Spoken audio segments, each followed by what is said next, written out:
Hello, I'm Ronnie Eldridge. Welcome to Eldridge and Company. This year's presidential election has been an education, at least for me, a veteran of many campaigns, on the country's Byzantine voting rules. Each party has its own procedures, and every state has different rules. Jerry Goldfeder is one of the leading election law lawyers in the country, and he's my guest today. Welcome. Welcome. Great to see you again. Thank you. We talk about all these reforms, you know, early voting, early automatic registration, campaign finance, and yet we're nominating candidates in both parties in such a crazy way. Has it always been this way? Sure. And I've never paid attention? Why did I see it so clearly this time? Well, look, we made a deal. We made a deal in 1787 in order to get a constitution passed. The deal was the states would have autonomy. The states would have autonomy over their elections. They would have autonomy over a lot of commercial enterprise. Now that's changed over the years to some extent. Congress has the right to pass Voting Rights Act. Right. Congress has the right to enact national voting rules. But as a rule, as a general proposition, we let the states run their own show. And that's what we've been doing. And we've only had primaries and caucuses for the last generation or so, since really the 60s. Before that, we had a group of congressional representatives pick the candidates of the various parties. And then we had the leaders, the bosses of the various parties pick the candidates at conventions. And those conventions, you look back in the 1800s and even the early 1900s, those conventions were really very exciting affairs because there were many candidates and there were pitched battles for the nomination with many ballots until somebody got a majority. As a matter of fact, in the Democratic Party, until 1936, you needed 2/3 of a vote in order to be nominated. Roosevelt, when he ran for re-election, put in the new rule that it should be a simple majority. So we've always had very exciting conventions, very acrimonious conventions.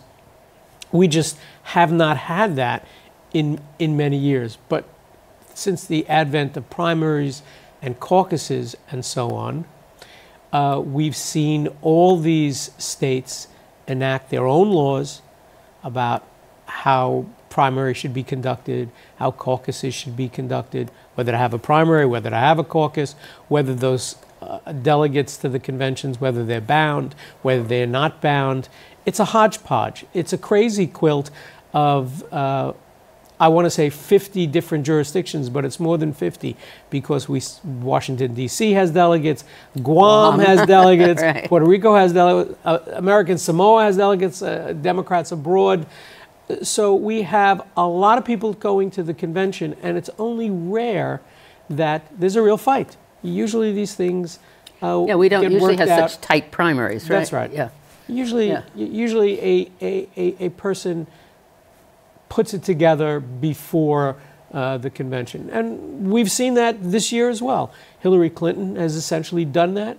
Donald Trump has essentially done that. So the conventions, there might be a little back and forth with regard to platforms or perhaps rules or personnel involved, but the conventions are going to be staged affairs so that the party comes out looking good. Yeah. It'll be a little more covered, don't you think, this year, maybe? Well, I guess not. It depends. But now that Trump has been settled, I guess it won't be. What's the first convention you remember being interested in? Or prime? 64. 64. 64 in Atlantic City. Yeah, remember that? Johnson nominated Hubert Humphrey and got his name wrong. He went to the convention, and which was rare for him to place the name of the vice presidential candidate in What did he say? He said, Hubert Hornblower Humphrey.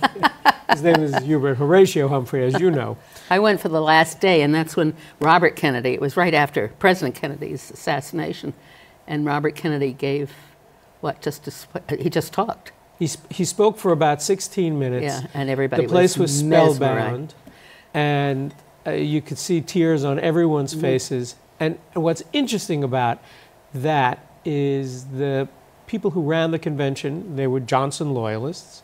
The people who ran the convention made certain that Kennedy went on after the presidential and vice presidential nominations, not on the beginning, because they were really afraid that the Kennedy name and the feeling that people had for the President Kennedy and now Bobby Kennedy, people would get swept up and nominate him either for president or vice president. So Johnson was very, very careful in making sure Bobby went on last. But it was also the Mississippi Challenge. That's right. 64. So it was the first time, really, that we had a challenge to the Southern establishment in this state. Well, actually, the first time we had a real challenge was in '48, which was before my time. And I'm sure it was before your time as well. Yes. When Hubert Humphrey, who was the mayor of Minneapolis at the time, got up and made a real stemwinder of a speech for a civil rights plank. Well, this was unheard of because he was challenging the orthodoxy of the Democratic Party, which at that time was a pretty racist party. Important centers of control of the party were from the South. And they were racist. There's no two ways of looking at it. And that led to walkouts by Strom Thurmond and his people, and we had four parties running in the '48 election. But in '64, it was different because Fannie Lou Hamer and her people demanded that they get seated as part of the Mississippi delegation. And they wanted to work out a compromise and so on. So it was a real frontal attack on not only the policies of the racist South, but, okay, this is the way we're nominating a president. We need to be delegates and be seated at this convention. And it was really the first time that kind of challenge occurred. I think up until '68, we were still running delegates to the convention. Or what were we doing? And I remember Bella Abzug and I and a group of people wanted the delegates to tell us who they were pledged to vote for, because the Vietnam War was the major issue, right? So well, as you indicated before, every state has different rules about how they send their delegates to the convention. Primaries, caucuses, whether the delegates run pledged to somebody, whether they don't, and even on the ballot, and this is what you're referring to, even on the ballot, you can't tell. You could either tell or you can't tell. You're pledged to McCarthy, you're pledged to McGovern, you're pledged to Johnson, whoever it might be, or you're just a list of names. Well, now we have reformed that, quote unquote, system so that presidential candidates can strike the names of anybody they don't want on the ballot. So what we have on the ballot is a pledged slate of delegates for candidates, and nobody can run against them. So we really don't have, in New York. So we really don't have an opportunity to vote for Ronnie versus Jerry or Jerry versus Ronnie pledged to Hillary Clinton or Bernie Sanders. It's whoever Bernie Sanders and Hillary Clinton wants, those are the delegates. And you have two votes, don't you? You vote for the presidential candidate, and then you vote separately for the delegates. Right. But the whole thing, when you think about it, the public's vision of A, the Congress, and B, politicians, is that it seems to me very low. Very. And those are the ones who are controlling the conventions. Correct. The way we nominate. So how do we ever get out of this? It's the Congress is certainly going to do what's to their interest rather than necessarily the public interest. Well, it's not necessarily the Congress, but it's the leaders of the party.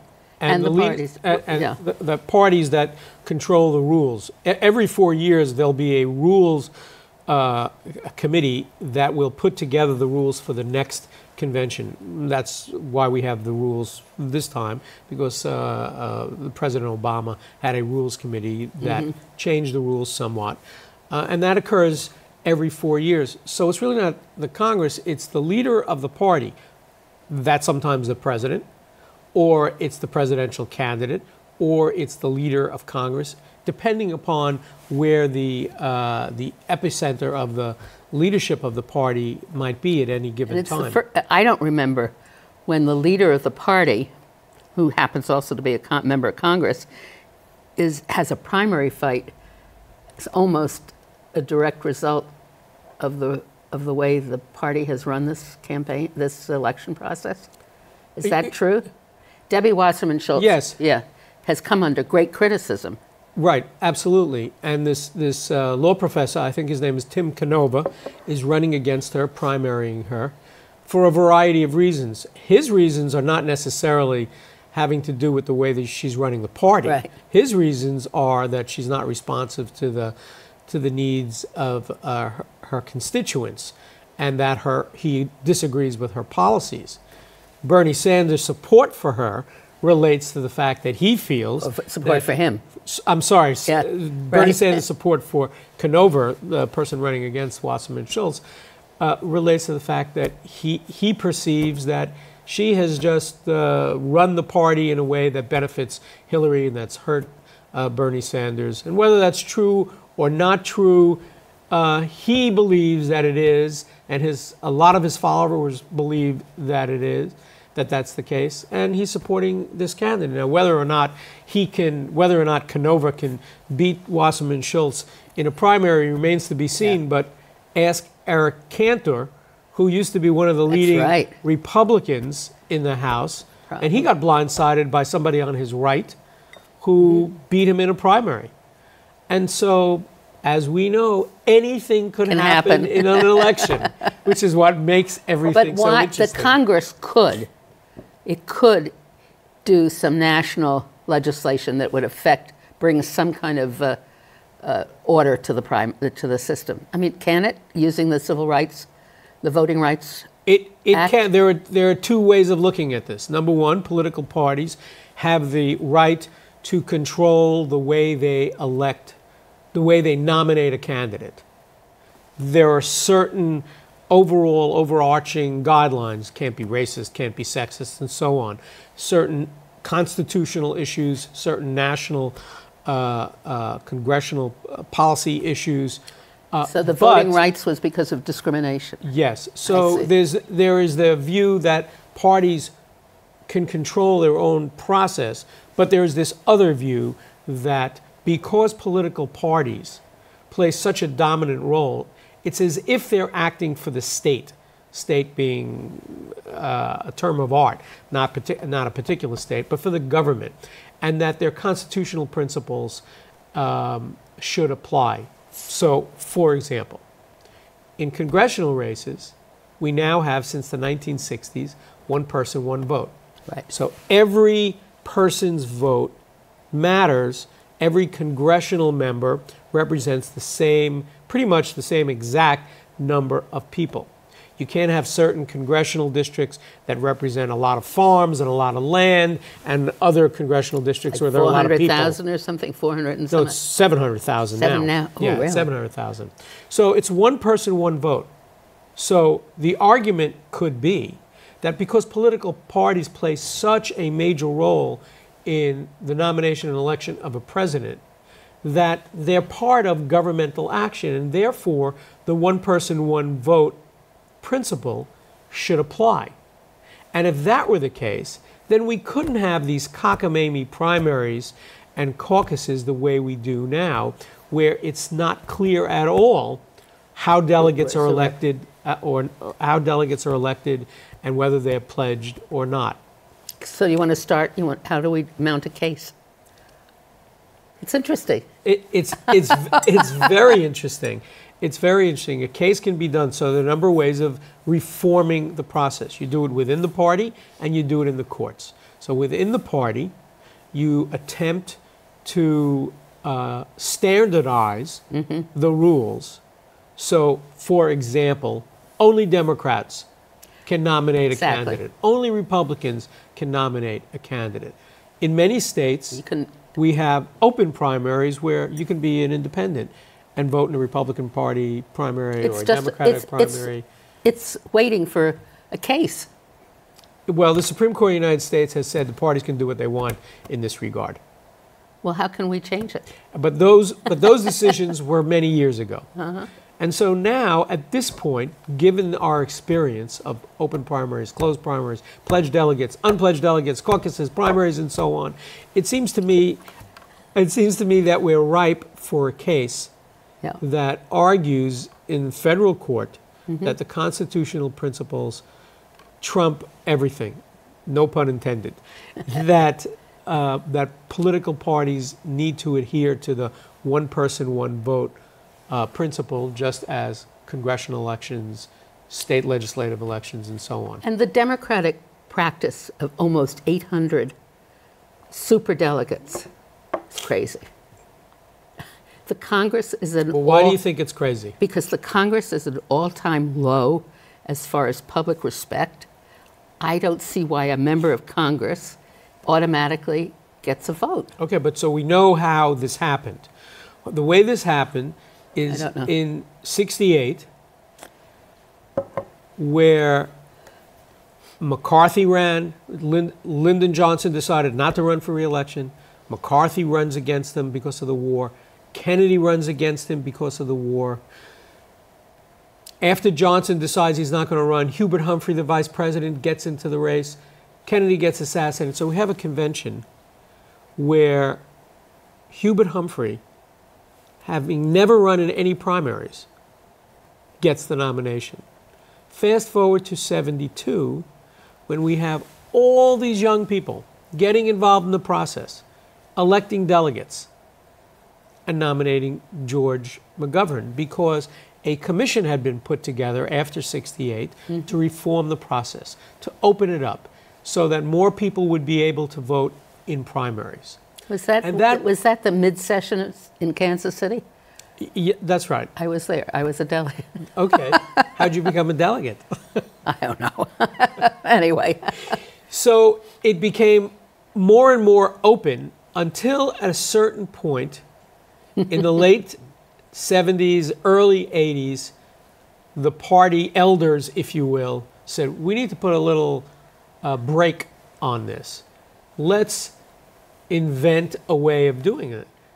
Let's have super delegates, which what they meant was, let's have party people who really care about the party more than they care about this candidate or that candidate, to make certain that who we nominate really espouses the views of the party, and we don't have these runaway conventions. We don't have these situations where just some populist can become a nominee. And so that's why we put into effect these superdelegates, just to make sure that the people don't get too carried away with themselves. And I guess one of the reasons was McGovern lost so badly. Yeah. You know, really. So what do we do about all these things? Are we ever going to get campaign finance? That's the congressional, national campaign finance. Well, national campaign finance, we're now dependent upon a Supreme Court that where there is perhaps a majority. It's hard to know now that Scalia has died, whether it's 4-4 or whether they have a plurality on it. We need to overturn. We need to have decisions that are more reflective of campaign finance reforms. There's been over the last generation a real push by more conservative academics, more conservative elected officials, to deregulate campaign finance, to allow people to do whatever it is they wish, because money is speech, the theory goes. So we need a Congress. So it's covered by the First Amendment. That's right. So we need a Congress to stand up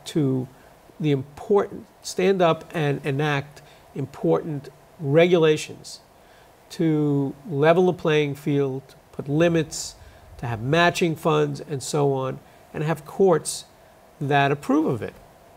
It's not easy. It's a long process. And as you know, you have to be in the process for a long time in order to really make fundamental change. And we have seen a groundswell since the Citizens United case by the Supreme Court. We've seen a groundswell for campaign finance reform among the public. We haven't seen it yet in the Congress, and we certainly haven't seen it yet in the courts. So there's a lot of work to be done. That's what Romney was referring to, wasn't it, when he said a corporation is a person? Yeah. That was so startling to me. I hadn't, He has a different worldview than you do. You think so? I didn't know that. Yeah. So the states then are going to decide early registration or automatic early voting, all those kinds of things. Right. And our state is not very progressive. Well, our state does not have early voting. Our state does not have same-day registration where somebody can just say, you know, I want to vote, I'm going to register and vote. What's holding us back from reforming our election laws? It appears to be that the conservative Republicans are afraid of opening up the system. Now, I'm not sure exactly why they are, simply because they have their support. The Liberal Democrats have their support. And I'm not sure that it would make a difference one way or the other, but they believe that it would make a difference. So it can never pass the Senate. So at this point, the Republicans still maintain control of the state Senate. It's not going to pass. And by the way, not every Democrat is in favor of reform as well. Now, the governor is on record in favor of many of these reforms. It's just a question of putting together a coalition, like he did for same-sex marriage, putting together a coalition to pass these reforms. Are you going to go to this convention? Are you a delegate? I'm not a delegate, but I will be going to the convention. To Philadelphia? Yes. Yeah. Do you like going to conventions? I hated going to the convention. Why? I've gone several times. Right. You know, I was an original Obama supporter in 2008. A group of us were elected as Obama delegates. Right. Actually, I was appointed as an Obama delegate, but there was a small group of us. Right. We got lost at the convention because by the time we got to the convention, the official party was now for Obama. Right. Right? So we had no role in anything. We used to sit separately up in But that's not second the point of balcony. the convention. The point of the convention, think of 68. The point of the convention, obviously the main point of the convention is to nominate the presidential candidate and the vice presidential candidate, pass a platform and so on. That's the purpose of the convention. But the real purpose for activists to go to the convention is to meet other activists from within your state and from across the country, and to build coalitions in order to reform the process. Did you go That's to the Denver? point. Were you in Denver? No, I was not in Denver. And were you at the 2008 convention? That was Denver. Oh, that was Denver. And Yeah. what about 2012? Yes, I was there. Yeah. Where was that? That was in North Carolina. They're now also so protected. I mean, you've got to stand on lines, do Right. you know, it gets Right. to be so cumbersome. But I was there in 72. I was a member of the platform committee in 72, and that was an incredible experience because that was a very liberal platform. It was our heaven, Right, right? that's right. And that was fun. I mean, we really contributed. I thought in more recent years the platform committee has sort of been hidden. It hasn't had the same kind of discussions. Maybe the Republican Party with abortion. Well, I was on the and platform something. committee in 2012. Yeah. And there were issues that actually came to the convention floor. Oh, there were. The best convention in recent memory was in '84. I was a delegate, but there were huge platform fights because we had Mondale and Hart and Jackson. And even though Mondale had sewn up the nomination before we got to San Francisco, the other candidates had strong supporters, and there were a lot of platform And Jackson fights. was much more conservative than the Mondale people. Or the Hart people were the most liberal? I don't remember. The Jackson, Jesse Jackson and Oh, Jesse Jesse Jackson. See, You're I- thinking of Scoop Jackson. Yes. No, Jesse Jackson oh. in '84 Oh, yeah. and Gary Hart. Mm-hmm. I remember in '84 I introduced a resolution in the New York delegation that there was a congressman from upstate New York, Sam Stratton, I want to say his name Yes, is. right. I think he was one of the only people who did not support Bobby Kennedy way back when. He ran against. He ran against Right. him. In any event, he got up and accused me of treason and so on. Of course, the resolution was, by our standards, fairly innocuous. And it gave us an opportunity in the New York delegation to put forth some progressive principles in a platform that then went to the floor. So a convention is for a variety of reasons. It's for socializing, but for political purposes, you really do want to meet like-minded people. And the best thing about a convention for a New Yorker is that you realize that this is a big country, and not everybody is like us.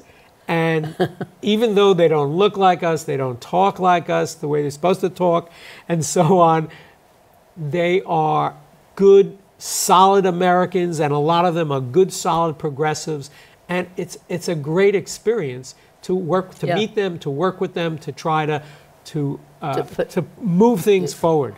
It is. That part is the most exciting part of the convention for me. So you're not, let's just cap because we're at the end.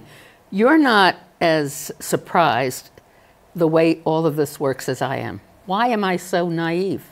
Been around much longer than you have. It's not that you're naive, it's just you don't want to think about those kinds of issues. You want to think in terms of, well, what is right, and let's just when move somebody on. wins a primary in a state and then comes out with less delegates, what is that? That's kind of old party manipulation that we thought we had gotten rid of? That's right. That's exactly what it is. That's exactly. But look, when you said a few moments ago that you were appointed as a delegate, right, who do you think appointed you? Exactly. You know? Yeah. No, so I realize sometimes that. it works out that good people are appointed. But the fact that Donald Trump, in New York, you apportion that by the percentage of the vote the candidate got. That's correct. So that was like running as a delegate for a candidate. That's correct. It was the candidate that put me there, not the organization. That's correct. Yeah. That's correct. Yeah. In your case. Yeah. I don't want people to think I'm a tool of the machine. I don't think any of your viewers would think that, ever. So are we going to work to change any of these rules for next time? Absolutely. All right. You're on, right? And you're with us, right? Absolutely. I was just You thinking, should come to Philadelphia. as we talked, we've got to get some of the people who were around before and more activists. We've got to get them together now and start something else. Thank you, Jerry Goldfeder, and have a very good time at the convention. Thank you.